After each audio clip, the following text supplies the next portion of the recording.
to start Warhammer 40k. This video is all about how to build and glue together your models. This is Storm Raven Studios. Hope you enjoy the video. So where we're going to start with is obviously what you need to build models. Couple of pairs of clippers. The yellow ones I've been using for years now. They come from Hobbycraft, and the blue ones just some other ones I picked up, and obviously some hobby knives, mold line removers if you want to use those as well. Some files, they're pretty handy just to get some of the mold lines and the clipper marks off. Obviously some glue, a couple of different ones there, some poly cement and some Tamiya ultra thin glue, which is really good. And obviously the models. So that's where we start, and then obviously getting all your stuff out, first thing you need to do is get the manual out and have a good read through. These kits are really good with the manuals now. Back in the day when I used to do this before, you didn't get these manuals, so this helps a lot just to identify what pieces you want on your models.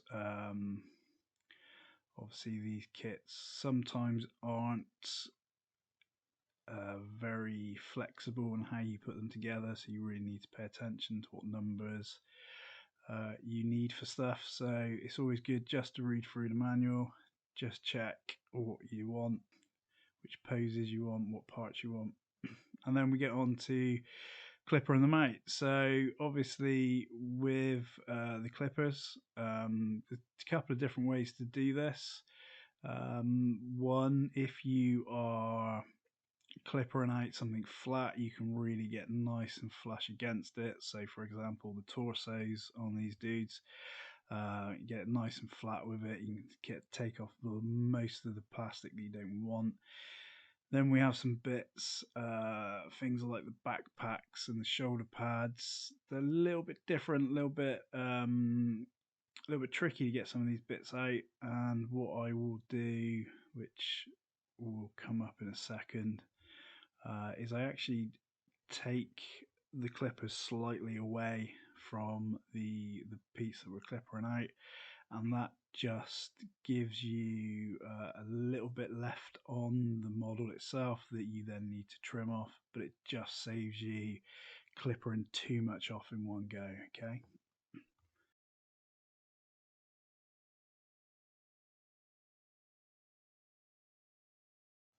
So like I was saying, I'm going to clip off a backpack now, and with this the clippers aren't going to be flush against the model. I'm going to take it away slightly.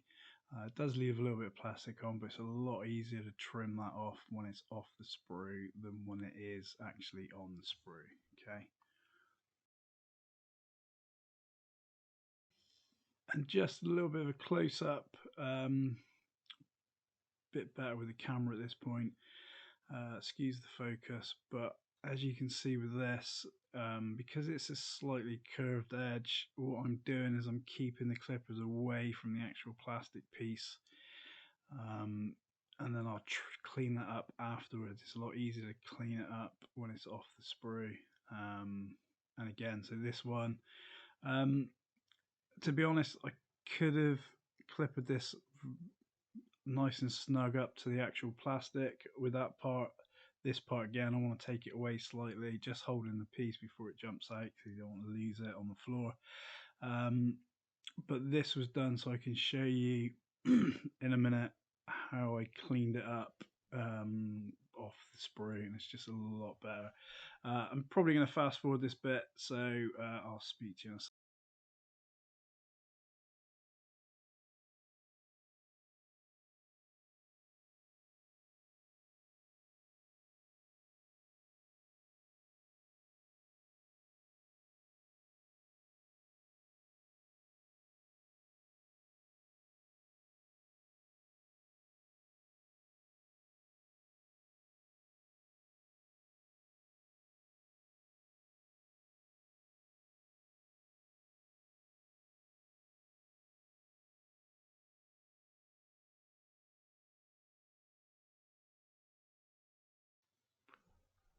So all the parts are now off the sprue, and what we're going to do is just take individual parts. We're going to start with a file, excuse me, and just filing the flat piece. Pretty straightforward, just a flat file. I picked these up from a hardware store, really great file set. And what you will see me doing is filing two different ways with flat stuff. Obviously, you're filing off the piece of plastic you want to remove, but you'll see me like now. I'm going back over it in the opposite direction. And that's just to remove the little bit on the edge that you will get. Sometimes you can remove that with a nail. Sometimes you just run the file back over it. So a couple of different things that I'll do to clean the model up. So obviously filing's the first one. Second one, I might get a craft knife out and just to remove any big bits, or the clippers to remove any big bits, depends how easy or hard it is to get to, and then again attack it with the file. Sometimes I use so here we go, get the clippers out, just as a big bit left over which I can just clipper off. And then obviously back to the file. Sometimes I'll use a knife to smooth it over. There's loads of different little ways you can do it, and I think you've just got to attack it which way you feel comfortable with, really. One thing I'll obviously say is when you're doing flat stuff, usually just keep the file on the flat. When you are doing things like backpacks or shoulder pads, they're obviously slightly curved, so you need to attack it slightly differently. What you see me do with a backpack is I'll obviously have it at a slight angle, and I'll be using the file at that angle as well, and I'll actually be filing in a circular motion just to keep it in line with obviously the balls on the backpack, and obviously the tops of shoulder pads where it's curved. So yeah, again, I'm just going to fast forward until we get to a bit that we go over.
Okay, so again, some close-up shots. I'm going to start with the clippers just to remove the bigger pieces that are on. Again, sometimes it's easier to get to these pieces off the sprue than what it is trying to fiddle around. And excuse obviously the shaky hands, but I'm doing this off the monitor, so I'm making sure it's staying in focus. So it's a lot different to try and remove clipper stuff off when you're not actually looking at it and you're looking at the monitor. Obviously, really big bit there. Quick snip, and that's nice and flat then. And to be fair, I don't think I come back to that piece. From there, it's about getting the file out, and this is what I mean about the little curved bit. You'll see that I'm using the file in a curved action just to keep it in line. I'm doing a little bit and then going back in to make sure that it's actually smoothed out, or do I need to do a little bit more? It's easier to take more off than what it is to put more back on. So obviously just bits at a time.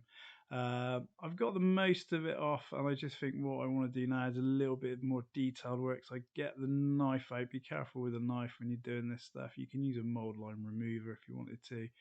I just find knives slightly easier to use. And again, I'm just running it around the edge just to clear it off.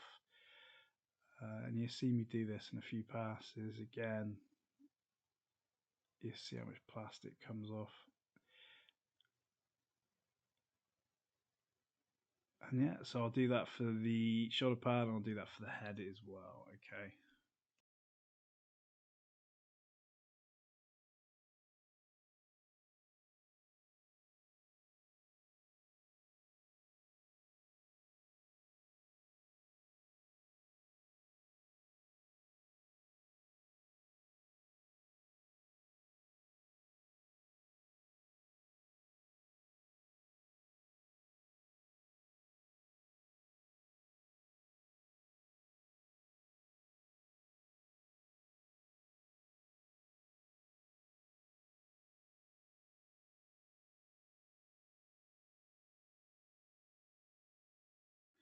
Now, a little trick when you're doing models is you get sometimes where no matter how hard you try, there's always this little bit of plastic that just doesn't want to go.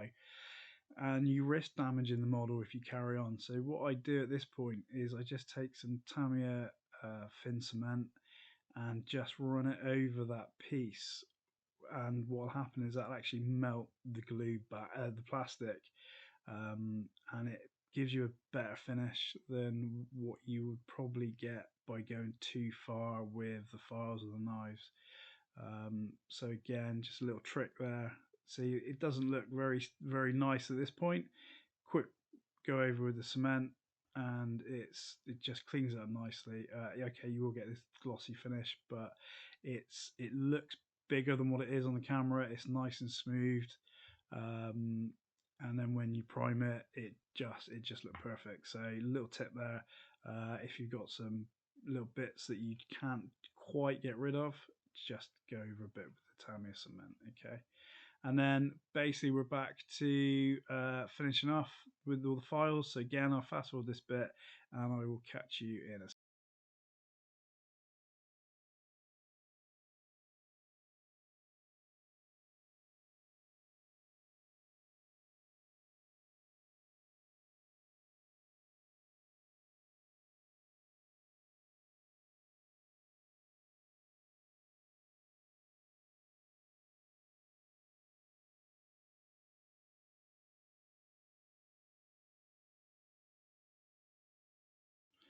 So here I just start to take off the mold lines with a knife. Again, you use a mold line remover. I'm just going to mention that I did cut my finger by accident.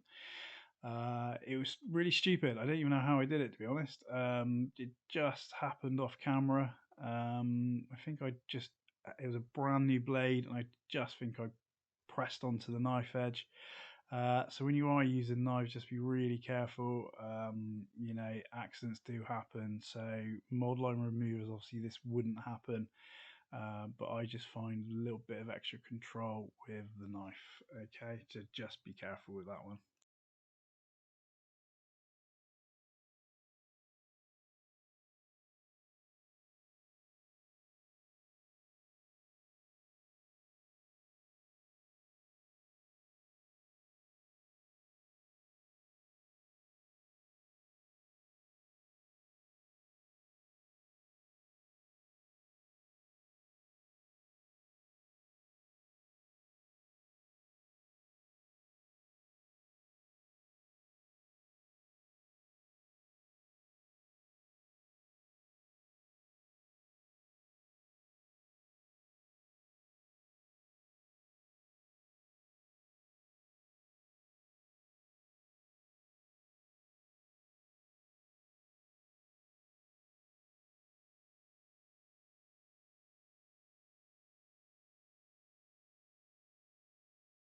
Okay, so we've got the model all cleaned up, ready to go, and how I'm going to tackle this is obviously I'm starting with the torso.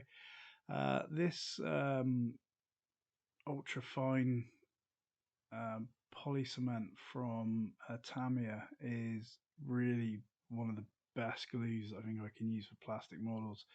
What you do is you actually push fit the pieces together and then run the brush um, over the gaps. And what happens is obviously the glue goes in the gaps, glues it together, but it also just gives you a really nice, quick finish as well. It dries super quick. As you can see, I've mounted the legs onto a block with some double-sided tape. That's when I paint later. Um, and just everything dry fit before you finally put the glue on. For the most part, I use a Tamiya cement. I think there's one point I use poly cement because the Tamiya cement dries really quick.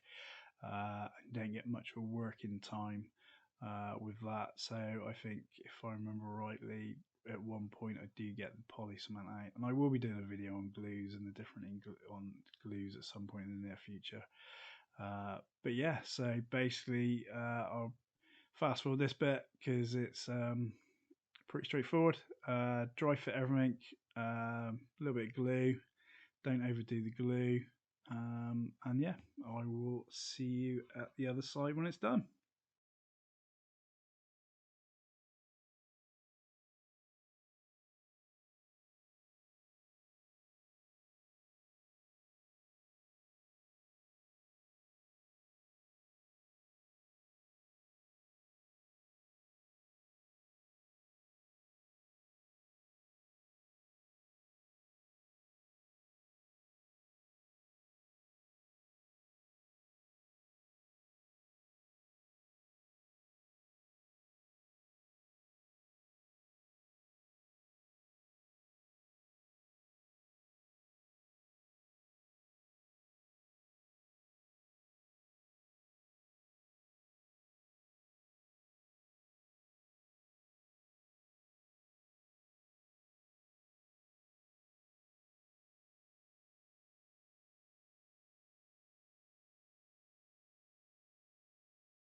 So as I'm just finishing up with the model, just want to say a few things. This video is the second one in the series, and there's a big gap between the first and the second one. Pretty much, I own my own business, and all I'm going to say is COVID, and it's just meant that I haven't been able to dedicate the time that I wanted to do these videos. But hopefully now that everything's settled down a little bit, we should be able to get back on track with stuff. So if you like this video, if you can hit the subscribe button, if you can obviously hit the bell so you get notifications of regular videos. We are going to be doing regular videos going forward, and I'll put my Instagram page link into the description as well. And there she is, all done, ready for the next step. The next video is going to be on undercoating, and then we got a painting tutorial with this dude as well. So I hope you like the video. Excuse the production value, we're really new to this, and I was watching a YouTube video by this guy that I quite like, and his advice on YouTube videos was put it out. Don't wait to be perfect. Get it out and learn as you go through, which is what I've done with this video. So I hope you like it. Like and share, and I'll see you all in the next video. Thanks for watching.